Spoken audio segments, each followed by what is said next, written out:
ये क्या है इस कुएं में? मरे हुए लोगों के कंकाल। अरे अरे, डरो मत। इसलिए बुआ जी मना कर रही थी अंदर झांकने को। लेकिन इतने सारे कंकाल, कौन है ये लोग? बेटा, ये कुआं गवाह है लड़कियों पर हुए अत्याचार का। पहले अगर किसी के घर लड़की हो जाती थी तो लोग उसे पैदा होते ही मारकर इस कुएं में फेंक देते थे। पर डरो मत वृंदा, ये सब पुरानी बातें हैं। अब इन बेचारी मासूम लड़कियों की आत्मा की शांति के लिए ही हम इस कुएं की पूजा करते हैं। वृंदा डरी हुई थी, लेकिन पंकज की बातों से वो संभल गई। जल्द ही उन्होंने पूजा खत्म की और वापस लौट गए। वृंदा पूजा करके वापस आई तो उसके दिमाग में नीरव की बातें ही गूंज रही थी, जो उसने पंकज से कही थी।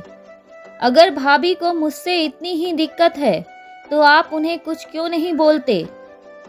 क्या मैं कभी एक अच्छी बहू बन पाऊंगी? जब से मैं यहाँ आई हूँ मुझसे एक काम भी अच्छे से नहीं हुआ। वृंदा, तुम क्यों रो रही हो? पूजा के समय भी तुम परेशान लग रही थी। कहीं तुम नीरव की बातों का बुरा तो नहीं मान गई? अरे, औरतों के साथ रहने की आदत नहीं है ना, इसलिए उसे समझ नहीं है कि किसके साथ कैसे बात की जाती है। लेकिन वो है एकदम नारियल की तरह, ऊपर से सख्त लेकिन अंदर से नर्म दिल। अब रोना बंद करो और परेशान मत हो। मैंने माँ से कहा था कि अभी मेरी शादी मत कराओ, मुझे अभी और पढ़ना था, लेकिन किसी ने मेरी सुनी ही नहीं। क्या?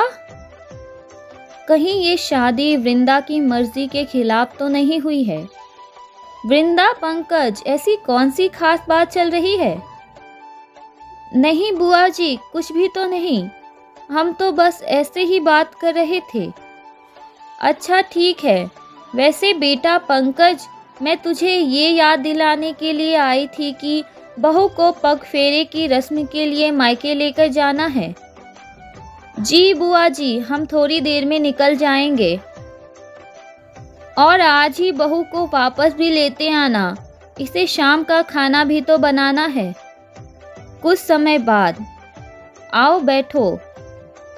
वृंदा ऐसा क्यों बोल रही थी कि उसे ये शादी नहीं करनी थी?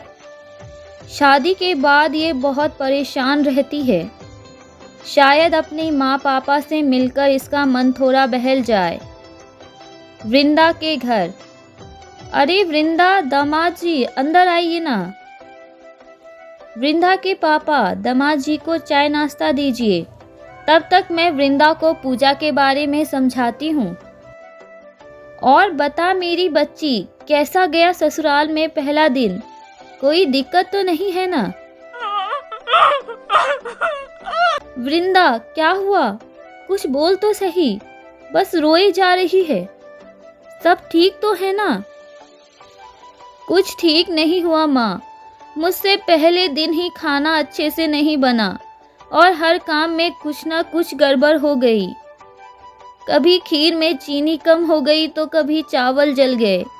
किसी को भी मेरा बनाया हुआ खाना अच्छा नहीं लगा। हाय हाय, कैसे लोग हैं जो ससुराल के पहले दिन ही बहू से खाना बनवाने लगे। कम से कम पहले दिन तो बहुरानी को नौकरानी नहीं बनाना चाहिए। नौकरानी? वृंदा की माँ हमारे बारे में ऐसा क्यों बोल रही है? अरे पंकज बेटा, उन माँ बेटी की बातों पर ध्यान मत दो। लो चाय नाश्ता करो। पग फेरे की रस्म के बाद। रस्म तो पूरी हो गई दामाद जी, अब आप थोड़ा आराम कर लीजिए, फिर निकलिएगा। वैसे मैं तो चाहती थी कि वृंदा यहाँ आज रात के लिए रुक जाती, लेकिन आपकी बुआ जी ने फ़ोन करके कहा है कि मैं आप दोनों को रोकूं ना। दोनों को समझाकर वृंदा की माँ चली गई। वृंदा, मुझे तुमसे एक ज़रूरी बात पूछनी थी।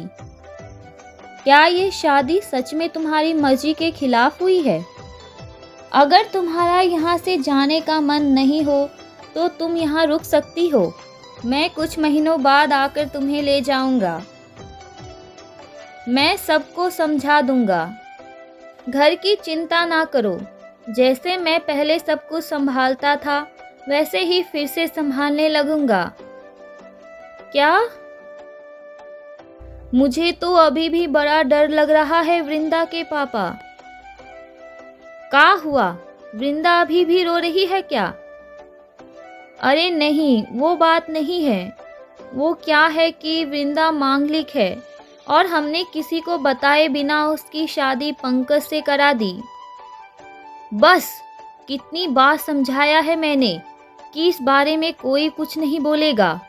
ये सब केवल अंधविश्वास है, किसी को कुछ नहीं होगा। पर आपको याद नहीं है कि पंडित जी ने क्या कहा था? लोग कहते हैं कि उनकी बात कभी झूठ नहीं होती।